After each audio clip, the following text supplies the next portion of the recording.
ہوا ہے۔ میرے اور آپ کے آقا و مولا نے ارشاد فرمایا الشیطان جاسم علی قلب ابن آدم فاذا ذکر اللہ خنسا واذا غفل وسوسا۔ شیطان اولاد آدم کے دل پہ قبضہ جما کے بیٹھ جاتا ہے، جب یہ اللہ کا ذکر کرتا ہے تو بھاگ جاتا ہے، جب یہ ذکر چھوڑتا ہے تو وسوسہ اندازی کرتا ہے۔ تو شیاطین تو انسان کو مار ڈالنے پر آمادہ ہیں، اور وہ ایک لمحہ بھی نہیں چاہتے کہ یہ نیکی اور خیر کی کسی راہ کا مسافر ہو۔ تو ماہ رمضان میں شیطان بندھا ہوا بھی ہو اور انسان نیکی کے ماحول پہ ہوں، نیکی کی راہوں پہ ہوں، سجدوں میں اللہ کی حضور آنسوں کا خراج دے رہے ہوں، قرآن مجید کی تلاوت معمول زندگی ہو، تو شیطان کو تو ایک آنکھ نہیں بھاتا، وہ تو کہتا ہے بس میں چھٹ لوں، پھر عید کے دن ہی نپٹ لوں گا تم سے۔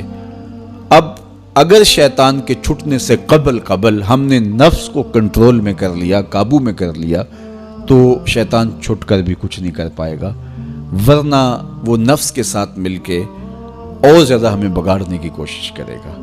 اس لیے یہ ہمارے لیے ایک اہم اور سنہری موقع ہے کہ ہم نفس پہ قابو پا لیں۔ اب وہ کیسے پایا جا سکتا ہے؟ روزہ نفس کو کنٹرول کرنے کا ایک مؤثر ذریعہ ہے، خود روزہ نفس امارہ کو قابو کرنے کا ذریعہ ہے، اس لیے کہ نفس 3 چیزوں سے کمزور ہوتا ہے۔ حضرت شیخ فرید الدین عطار رضی اللہ تعالیٰ عنہ فرماتے ہیں نفس نتواں کشت اللہ باسے چیز بات و گوئم یاد گیرش اے عزیز۔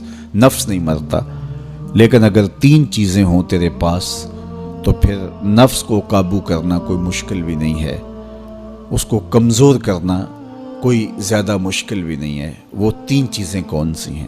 خنجر خاموشی و شمشیر جو، نیزائے تنہائی و ترک ہجو۔ خاموشی کا خنجر، بھوک کی تلوار اور تنہائی کا نیزہ، یہ 3 چیزیں نفس کی کمزوری کا سبب اور ذریعہ ہیں۔ اب روزہ ان 3 چیزوں کو پیدا کرتا ہے۔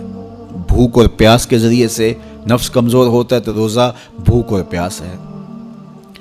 اور میرے اور آپ کے آقا و مولا نے ارشاد فرمایا یا معاشر الشباب من استطاع منکم الباءۃ فلیتزوج فإنہ اغض للبصر واحسن للفرج فمن لم یستطع فعلیہ بالصوم فإنہ لہ وجاء۔ اے جوانوں کے گروہ، تم میں سے اگر کوئی نکاح کرنے کی طاقت رکھتا ہے تو دیر نہ کرے، فوری نکاح کر لے، اس لیے کہ یہ نظر اور پاکیزگی کا محافظ ہے۔ اور اگر کوئی نکاح کرنے کی فی الحال پوزیشن میں نہیں ہے تو وہ کثرت کے ساتھ روزے رکھے، اس لیے کہ روزے قاطع شہوات ہیں۔ تو بھوک خواہشات کو کمزور کرتی ہے۔ دوسری بات، تنہائی، یہ مجلس کے شر سے بچانے کا ذریعہ ہے، چونکہ چند مجلسیں ہوتی ہیں جو انسان کے لیے خیر لاتی ہیں، زیادہ اختلاط لوگوں کا سوائے نقصان کے اور کچھ نہیں دیتا۔ اس لیے العافیت فی العزلہ فرمایا گیا کہ عافیت تنہائی میں ہے۔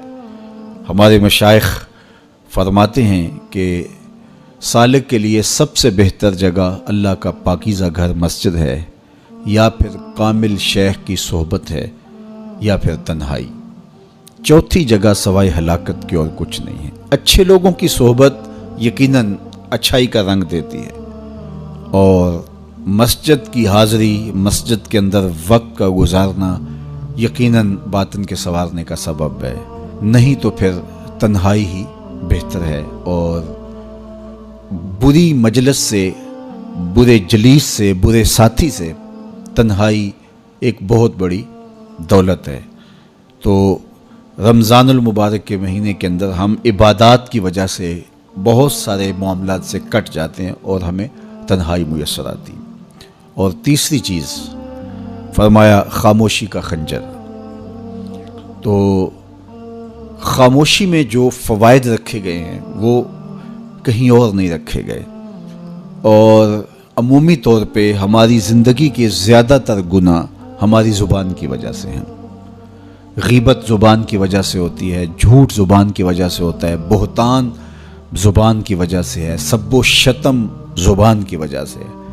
سب سے زیادہ گناہ انسان کی زندگی میں، نامہ اعمال میں، اس کی زبان کی وجہ سے درج ہوتے ہیں۔ میرے اور آپ کے آقا و مولا نے فرمایا تھا جو تمہارے 2 جبڑوں کے درمیان، یعنی تمہاری زبان اور تمہاری پارسائی کی جگہ، ان دو چیزوں کی تم مجھے ضمانت دے دو، میں تمہیں جنت کی ضمانت دے دیتا ہوں۔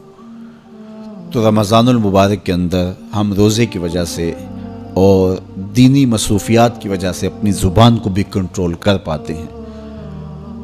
فرمایا کہ اگر تم سے کوئی شخص الجھے، تم سے کوئی لڑے، کوئی بحث کرنا چاہے تو تم کہو انی صائمٌ، میں تو روزہ دار ہوں، تو یہ کہہ کے آپ اپنی جان چھڑا سکتے ہیں۔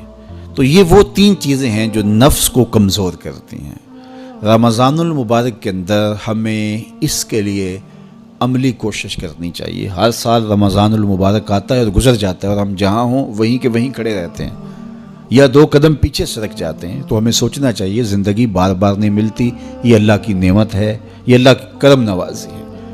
تو زندگی کے جس مرحلے پہ بھی ہیں، بچپن ہے، لڑکپن ہے، جوانی ہے، بڑھاپا ہے، سن کہولت ہے، جہاں بھی کھڑے ہیں، آپ دیکھیں کہ گزرے ہوئے کل سے آنے والا کل بہتر نہیں ہے تو آپ ہلاکت کی طرف سفر کر رہے ہیں، اور اگر آپ کے گزرنے والے دن سے آنے والا دن بہتر ہے تو یہ آپ کے لیے رحمت و راحت کا ذریعہ ہے۔